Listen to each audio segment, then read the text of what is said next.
Welcome home. I'm Dr.Thema, a minister, licensed psychologist, and sacred artist.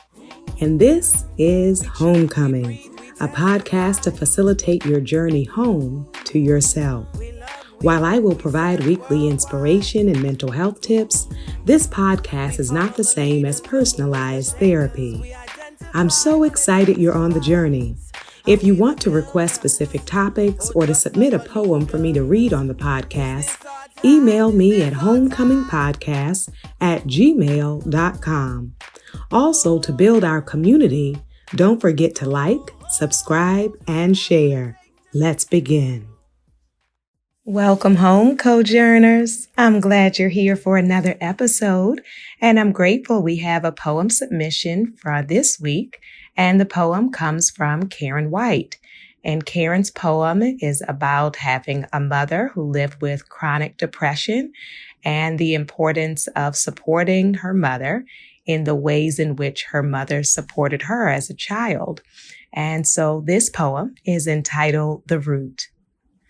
A mesh of soft matter, no bones or joints, a seed, a speck of tender life, safe and content in your sphere of warmth, my first home, my last, your eyes the frosted glass, windows that I gazed through, then looked into, the only home I ever really knew.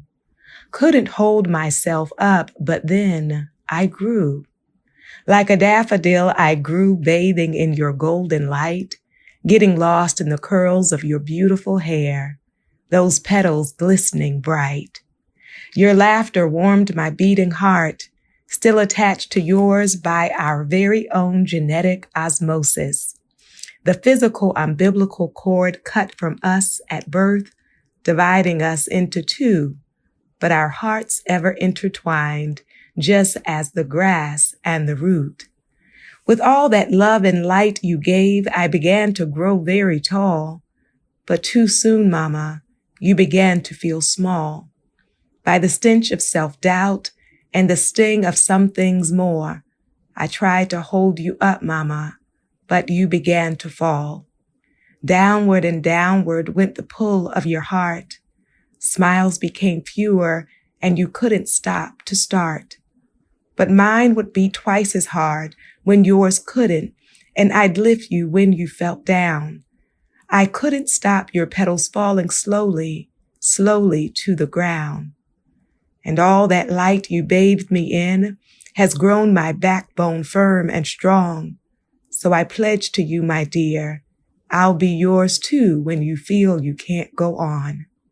I'll hold you up when you can't stand and wrap you in my love. I'll stroke your curls upon my lap and sing to you from above. You were my first home, my last, your eyes the frosted glass, windows that I gazed through, then looked into, the only home I ever really knew. Now I can hold you up too, because of your light, and I still see it, Mama, golden beams peeking through. Because of your light, my darling Mama, I grew. Yes, Karen, thank you. We can hear the honor and the love of your mom, and you describe your mother as a beautiful and complex person. And so I am grateful for your writing and sharing your journey with us. And this is such an important topic for each of us. It's actually going to be the focus of today's episode, which is supporting and loving when we have people we care about who live with depression. And so being a support system, whether we are the children, the parent, the sibling, the partner, the friend of someone who lives with depression. And this is such an important role. As we think about our homecoming journey, we have said that a part of coming home to ourselves is also having authentic relationships. And when I have authentic relationships, deep relationships, it means being present even when people are going through storms or living with heavy weights on their minds, their hearts, their spirits, their bodies. And so what it means to be that loving presence for those that we care about. And so just before we get into the heart of the matter for this episode, I want to remind you that you have just about 2 weeks left to pre-order our homecoming book inspired by this podcast. And so I have made it simpler. Some of you were trying to find the websites where you can get the book. So I have links for the different stores is now on my website. So if you go to Dr.Thema.com, and that's DRTHEMA.com/homecoming, Dr.Thema.com/homecoming. And you will see links to different stores that are carrying the book. And you will also see where you can upload a copy of your receipt so that you can download the special guided meditation that I have created for you, as well as the healing playlist. And I continue to get messages from you all on social media and also on email, homecomingpodcast@gmail.com, letting me know that you're enjoying the music in our playlist and the poem, and that you are also enjoying the guided meditation. So I am smiling at you all. I'm so happy that we are on this journey together. And so thank you. Thank you for being a part. All right, let's turn our attention now to the heart of the matter that was so beautifully opened up for us from Karen in terms of the poem about Karen's mom living with chronic depression. And so I will encourage you to think about in this moment, if you have loved ones, past or present, who have struggled with depression, who have lived with depression, and what that has been like in terms of the impact on you all's relationship and the ways in which you try to show up for them, and also how they try to show up for you. So it is very important for us first to start from a place of knowledge. So you want to educate yourself about depression because sometimes because of lack of knowledge, we can say hurtful things or things that are not aligned because we don't really understand the realities of clinical depression, chronic depression, major depression, right? So for those who have never experienced major depression, clinical depression, I want to raise for your awareness that it is deeper and more severe than sadness. Right? We all have had moments when we felt sad. But if you have never actually experienced depression, sometimes you may unknowingly say things that are dismissive, right? So depression lasts for at least 2 weeks, right? So if you have been sad for like a weekend and you felt better by Monday, then that was not clinical depression. Right? So when we think about it lasting every day for at least 2 weeks, and it also affects people's ability to function in life, right? So we want to keep that in mind, because if we have only experienced like momentary sadness, then we might say things like, you just need to shake it off. You just need to focus on the good. You just need to be positive. Anytime you put the word just in front of your suggestion, that means you don't really get it, right? Because when people are struggling with fighting depression, trying to pull out of that pit, there is nothing that's just or simple about it. Yes. And so you really want to educate yourself so you can show up with from an informed place, right? So what are some of the symptoms or signs of depression? So people may feel intense sadness, tearfulness, emptiness, hopelessness, right? So if you are a hopeful or optimistic person, sometimes you may try to greet someone who's depressed with these little sayings or catchphrases, and they can really make the person feel like you don't get it. And that may make them isolate from you, or it may make them shut down into silence because they're feeling misunderstood, right?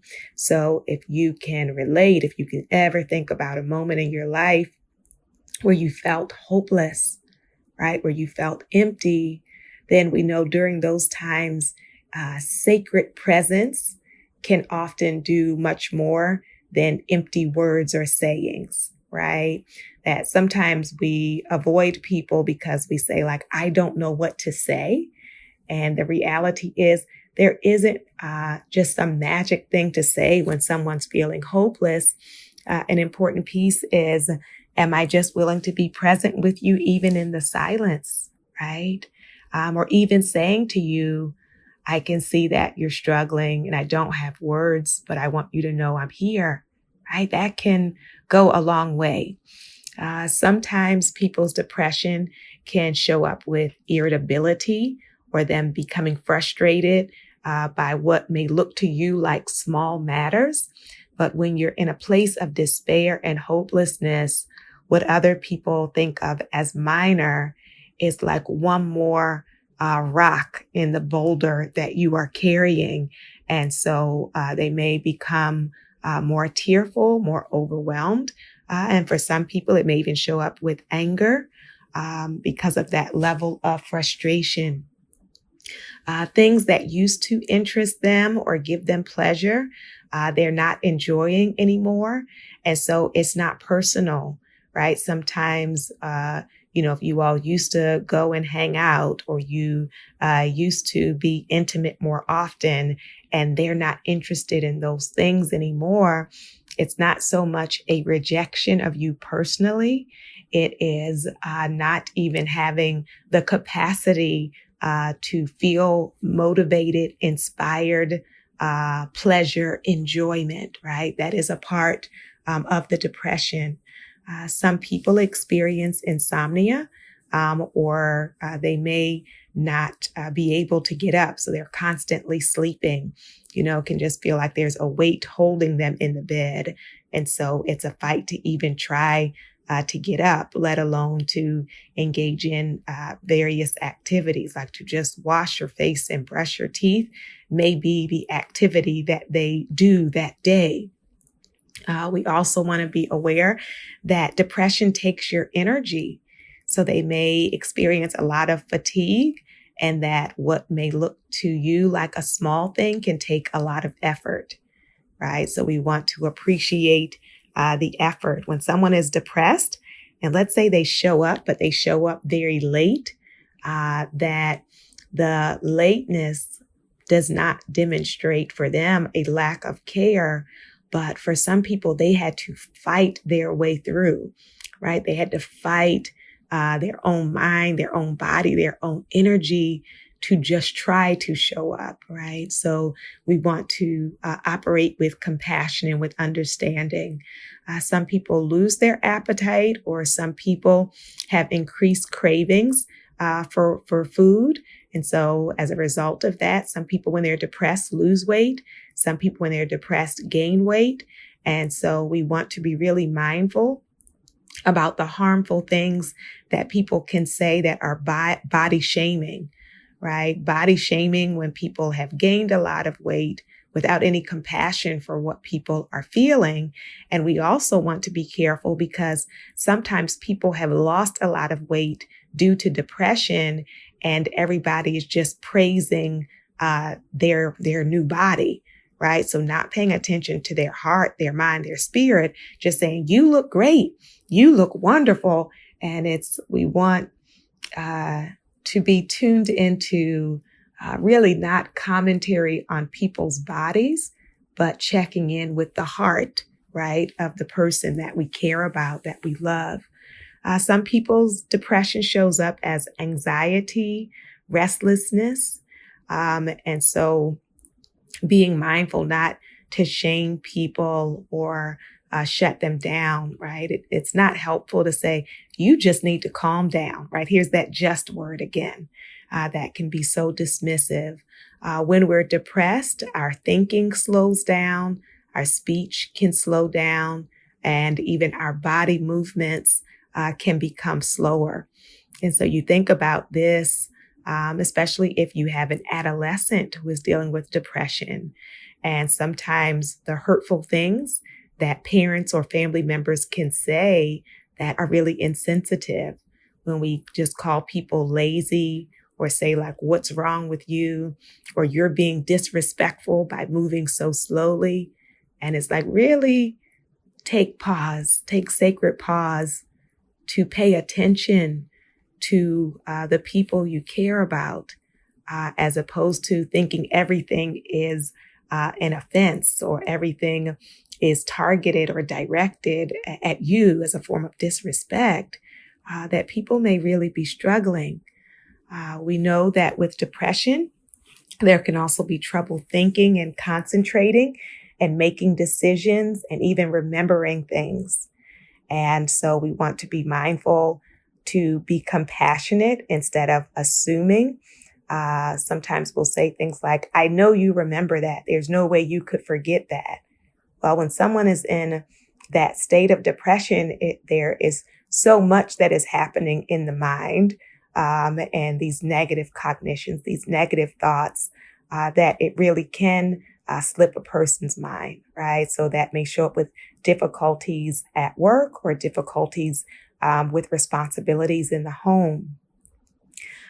People may even begin to think more about death.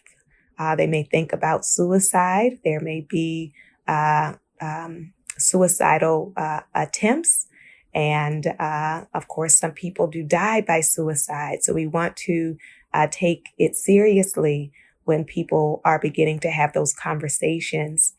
And I want to name that some people's depression shows up with physical symptoms, right? It can show up in the body. And so upset stomach, migraine headaches, backaches, muscle aches. And so sometimes the body can be telling the story of all that we are holding, of all that we are containing. And so what it means to love someone who is living with this reality is to show up with patience, with compassion, and with understanding.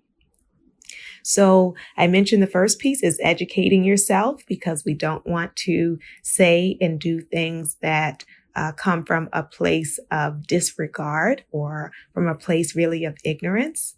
We also want to be willing to bring it up and to talk about with our loved one our concern for them, our care for them. I think sometimes people don't want to mention it because you say you don't want to embarrass the person, or some people say, I don't want to talk about it because that'll make it real. And maybe if I say it, it will make them sad or make them depressed. And I want you to know that expressing concern or compassion are not shame-inducing unless you say it in a shameful way. But instead, it lets people know that you notice, right? So many people talk about, I was struggling and like nobody noticed, right? No one said anything. And it's like, I'm over here feeling like I'm drowning. I'm overwhelmed and like no one's paying attention. And so instead of going into let me not say anything because I don't want to embarrass them, but instead to say, I love you enough that I see you, right? And that I'm concerned, that I care, right? That I feel you, right? And so having those conversations, including, if people are making references to death, to ask them about that. So you asking the question does not make someone think about suicide. You asking the question does not make them feel depressed. What it does is it gives permission, which can be a relief, to be able to talk about things that they can sense a lot of people don't want to hear, right? When we say like, how are you? And we want people to say fine and you and keep it moving, right? Some people don't have time, right? Are not willing to create time to really check in and be present. And so you want to be the kind of daughter like Karen, or you want to be the kind of friend, the loved one who checks in. And then it's important to not feel that you have to carry it alone. The reality is that you are not this person's therapist, right? So it's important to encourage them to get support in terms of mental health support, work with a professional. And getting therapy is not shameful. Having depression, living with depression, being depressed does not mean that you're weak or bad. And so we want to remove the stigma and the shame, both around the diagnosis of depression and around help seeking, but instead to name that they are deserving of care and support, right? To not have to carry it by themselves. You want to communicate to your loved one that you're willing to listen and hear.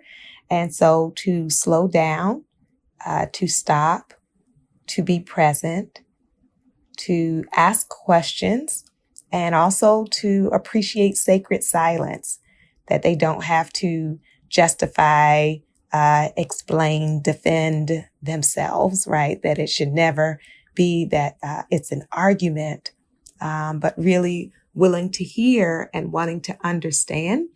And it's also important to find out from the person, if they're able to communicate it to you, what, if anything, might be helpful that you want to assist them. And so sometimes people just want someone to show up and be silent, that they can cry with, that they can just be present with. Some people are looking for a listening ear, and they do actually want to talk and will appreciate your presence. Some people are looking for suggestions, right? But not everybody is. So you want to get a sense of, are they wanting to know maybe what has been helpful for you in the past? And maybe that's something they might try, or they may be in a place where they don't want to hear that, because they may say, I've tried all those things and those things don't work for me. And so you insisting that I try it again may feel like you're not really hearing them.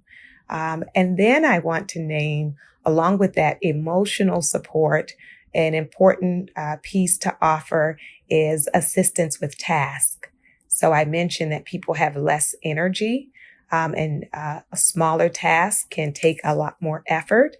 And so if you have the capacity to help out in tangible ways, in concrete ways, that can be very helpful, right? So when someone is depressed, to say, can I prepare a meal for you? Or can I have something delivered for you? Can I wash your clothes? Can I run any errands that you need? Anything you need me to pick up? Or, in what way can I help you, right? Specific task. And that will be important for some of you as well, because we're all different by personality. And I know some of you may not be what we would call like the touchy-feely, warm, fuzzy person, but you are willing to do tasks. And some of you are not very task-oriented, but are more like in your place of the heart. But you want to check in with the person and find out how you can be helpful. When someone is in a state of depression, you also want to try to create a low stress environment, right? So you don't want to add to people's stress. You don't want to make a lot of requests of people who are really just trying to get through the day. And you also want to create a sense of routine, right? And this is, if you're a family member or a loved one who lives with the person, so there's some regularity or there's some flow to the way we are going through our days. And if I don't live with this person, if there's a set time that they can expect to hear from me, whether they're up to picking up or not, but they'll know, like, I'm going to call and leave a message if you don't pick up, or I'm going to text, that I want to be a consistent presence. We also want to be mindful that if you are encouraging someone to seek mental health support, to seek out therapy, that it can be challenging trying to find a therapist while you're in the depths of depression. And so if, as the friend, if you have the capacity to help with that process, I know especially now, many mental health professionals, including myself, are full.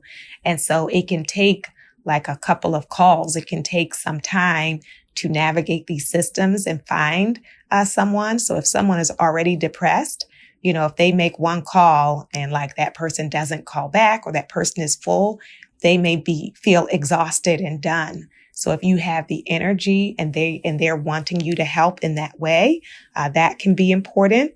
And then if someone is in therapy and or taking medication, to check in, to notice, if you're seeing improvements, and, acknowledging that to them.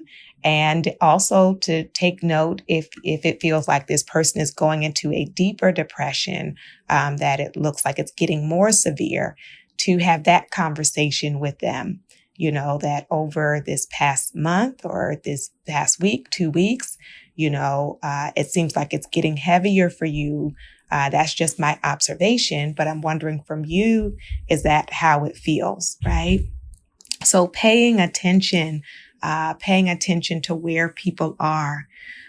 It also is going to be really important to continue to invite people to engage in life without a sense of pressure or shame, right? That sometimes people will stop reaching out to a person because they kept saying no, or because, you notice they're depressed. But it can feel painful for someone who is going through and feels like everyone has forgotten about them, or that no one wants to be bothered. And I know as the friend, you may feel like, well, they always say no. And so maybe you can reduce the frequency of the invitations, but not to totally cut it off. Right. So just they can know, and for us to offer it without pressure, right? That if you feel up to it, I'm going to go for a walk. Would you like to go and walk with me? Or if you're feeling up to it, a group of us are meeting for lunch. Would you like to join us? And you can stay as long or as short as you want to, right? So, because in depression, that isolation can really make you feel like you're in it alone, and that nobody cares about you, that no one loves you, that no one likes you. And so for us to invite people into life, right? Into life experiences, to start to have something even to look forward to, that, oh, this concert is coming up in a couple of months, and I know you love that group. So if you feel up to it, I would love for us to go there together. And, you can have in your mind, so that there's not pressure. If we get 2 tickets and we get to that date and you just are not up to doing that, it doesn't, your energy is not there, then don't worry, right? Don't worry. No pressure. There is someone who can go. It's not a matter of financial strain or emotional pressure or weight on the person. And then the last thing I want to say, if you are the loved one, is it's important to take care of yourself, right? So even though you care and you love them, don't lose sight of you, because you also are worthy of care. Yes. And this is what it means for us to be at home within ourselves while we also honor those we love. I invite your soul to tell your heart, mind, body, and spirit, welcome home.